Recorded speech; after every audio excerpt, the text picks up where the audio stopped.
a few issues with it. I don't know why or what it's doing, because it says that it's on, but sometimes it's not working and then I can't tell until the end of the video, which is annoying, but hopefully it is working, so crossing our fingers for that. For today's video I am going to be doing it's small, but my winter / Christmas TBR. I've only got 5 physical books currently, but there are at least 2 Christmas books that I know I'm going to be getting at the start of December. So this list will be growing. These are just the ones that I currently have that I want to get through before the end of the season. I have got 2 Christmas books which I'm going to start with, and then the other 3 are just like winter vibes, you know, they fit the vibe. But yes, with that being said, let's get straight on into the video. The first one I have you will already know about if you've watched my November TBR, because I did put this book on my November TBR. I've not yet read it. I'm saving it for like literally the end of November because it is Christmassy. And that is Good Spirits by B.K. Borison. Good Spirits by B.K. Borison, who wrote Love Light Farms, which I read. I don't think I want to say I read that 2 years ago, but potentially I read that last year, and I loved Love Light Farms, so I'm hoping she can give all the same vibes in Good Spirits, which I believe this is a Christmas Carol retelling. We're following one of the ghosts of Christmas blank. I'm not sure which one off the top of my head. But it sounds like the reviews I've heard of it are really good, that it's really cute, and that B.K. Borison does a good job with it. So we're following Nolan Callahan, who intends to spend this holiday season exactly like every other, haunting the terrible people of Annapolis in his aimless existence as the ghost of Christmas past. Harriet York is a good person, or at least she tries to be, a people pleaser to her core. She always does what's expected of her. So when Nolan is assigned the sweeter than candy canes antique shop owner for his holiday haunting, neither of them have any idea why. To escape each other, Harriet and Nolan must unravel the threads that bind them together, all by Christmas Eve. Hand in hand, they uncover each other's pasts. But why is it that Nolan doesn't want to let go? And might Harriet be the key to giving the ghost of Christmas past a future? It came out in October, and honestly I feel like it could have been a good like October read as well, because he's the ghost of Christmas past, but it's still like ghosts. I don't know how much that element is going to come into it though. I imagine it's going to be more of like something traumatic happened in his past relating to Christmas, and now he's stuck as the ghost of Christmas past, is what I am expecting. But as I said, I've heard really good things about this. This proof copy is also really pretty. The actual cover is this here, and it's blue, I think. I'm always, whenever I'm looking for this on my shelf, looking for a blue cover, and then I'm really confused when I can't find it, and then I find this and I'm like, that's why, because it's not blue.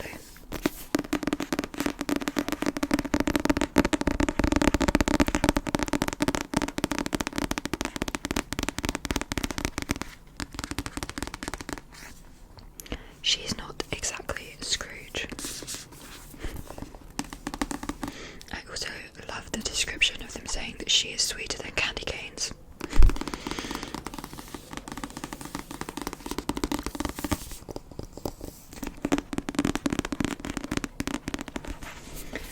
As always as well, let me know in the comments if you've read any of these books.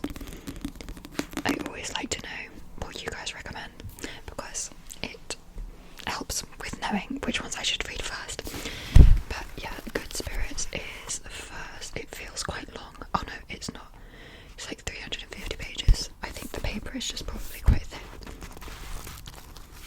But yeah, this is the first book on my, this is Christmas TBR.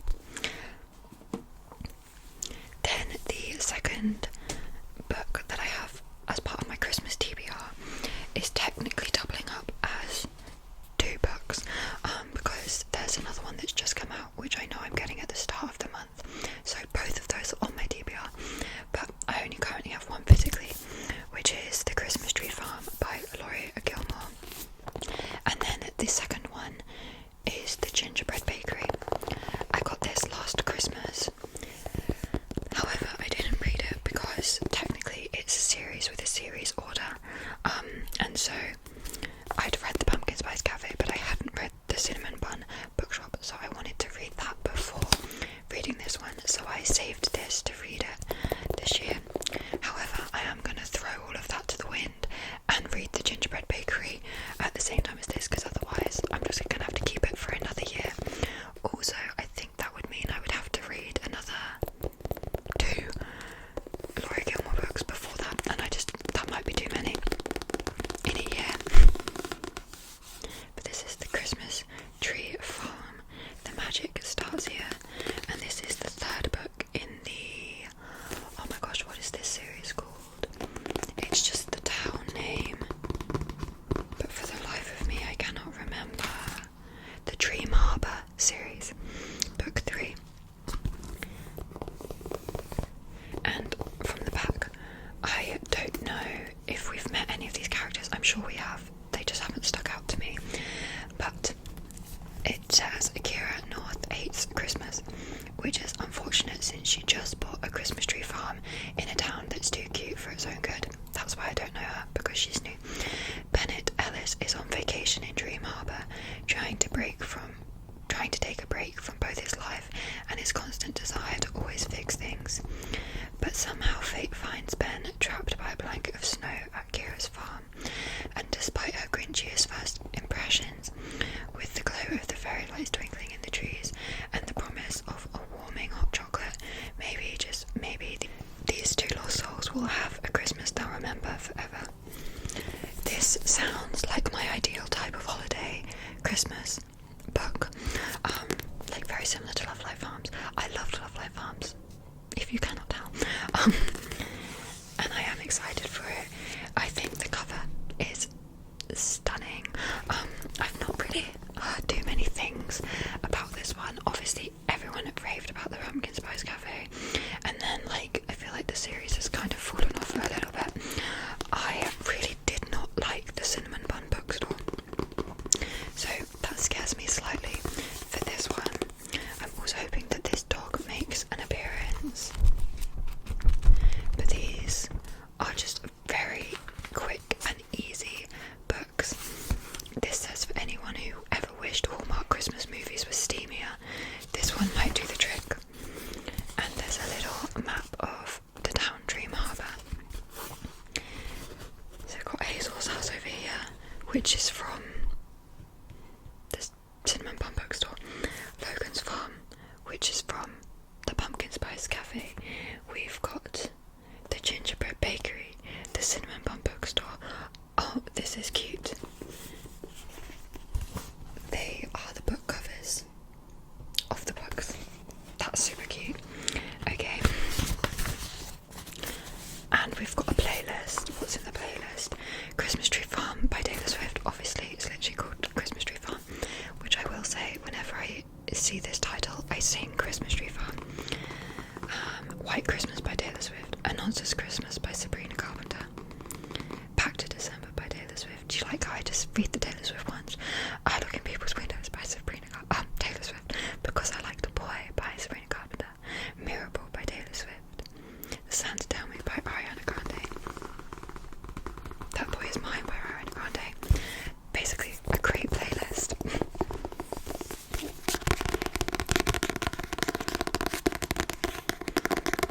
I am excited to read this one. I don't know what the Gingerbread Bakery is about. I'm not sure if there's 1 or 2 more books before it. I know there's the Strawberry Patch Pancake House. That might be the only one. I do have that book as well, but I'm not going to read that one now because I think it's set in spring.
popular romance author Margot Bradley has a secret. She does not believe in happily ever afters, not for herself, not for her readers, and not even for her characters. When a superfan leaks this to the world, Margot is dropped faster than you can say enemies to lovers. Her sister thinks she needs a change of scene and sends Margot off to a remote Alaskan cabin on a writing retreat that could be the perfect chance to say goodbye to rom-coms and write something new. Maybe swap meet cutes for murder mysteries. But then she meets the handsome owner, Forrest. He's a lumberjack. Of course he is. He's grumpy. Wait, is she sunshine? Oh no. At least there's no forced proximity, but there is a snowstorm heading straight for their cabin. One trope after another draws them closer together over a long snowy night, and one thing is clear. They've landed in a romance novel of their very own. So I think it sounds fun. It sounds like if it's done well, it could be like very satirical of just the romance genre, but particularly certain tropes, as mentioned: city girl, lumberjack, grumpy sunshine, false proximity. But equally, all of those things sound right up my street. So I'm really looking forward to this one. Any trope, but as I said, I'm not sure how wintry it's going to be. It's just set in Alaska. It also kind of gives Misery by Stephen King vibes, but hopefully it won't take that route, because that would not be a romance novel.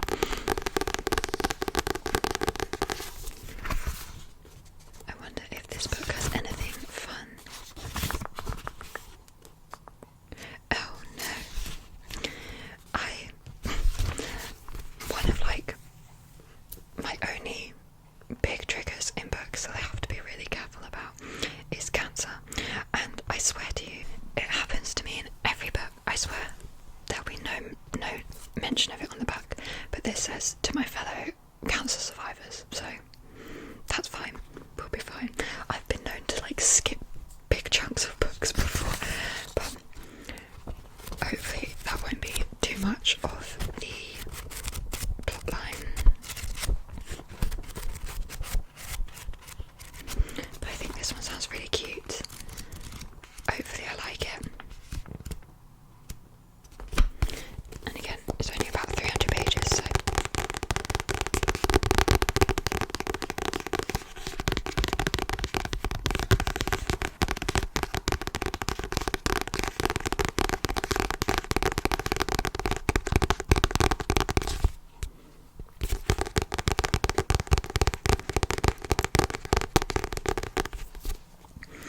okay, the next one is a fantasy that purely is vibes only.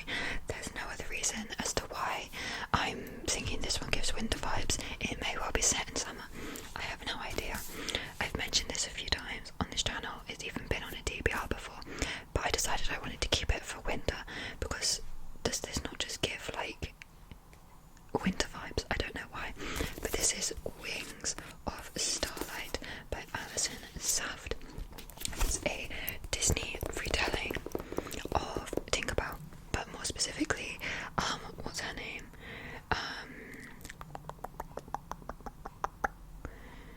Clarion. Yeah, Clarion, the like queen in the Tinkerbell movies. What is that? Go away, please. Okay. Oh, good news, everyone. Winterwoods, it says on the back. So it's a romance between the Queen of Pixie Hollow and the Lord of Winterwoods. Perfect, winter. She is a warm season fairy though, but most warm season fairies fear the legends of monsters lurking in the winter woods. Clarion can help but be intrigued. She has little time to dwell on daydreams, while the days to her coronation dwindle away. When reports of a monster crossing from winter into spring make their way to the palace, Clarion travels to the end of winter, where she finds Milori, a young guardian of the Winterwoods. Together they form an unlikely bond as they race to save their lands, but as their alliance warms, they discover there is a reason a warm season fairy and a winter fairy must not be together, and the cost could be just as deadly as the monsters that prowl the Winterwoods.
in a very cold, icy landscape. I won't read you the blurb of this because it's technically the 5th book in a series, but I'll read you what it says back here. It says, only the fiercest flame can melt a frozen heart. The unmissable new standalone novel from the best-selling world of Twin Crowns.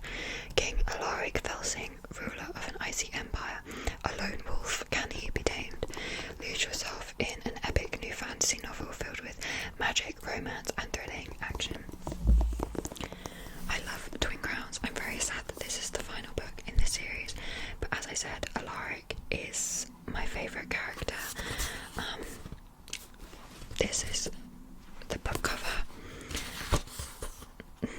There is going to be a map, but it's not currently in here, which is a shame. But I'm very excited for this because, as I've said, he is my favourite character. I really just enjoyed him. I thought he was very complex. He had a great character arc and development that happened, and I was sad about how his story ended. I wanted something different in the end of Twin Crowns, but I'm excited to read this.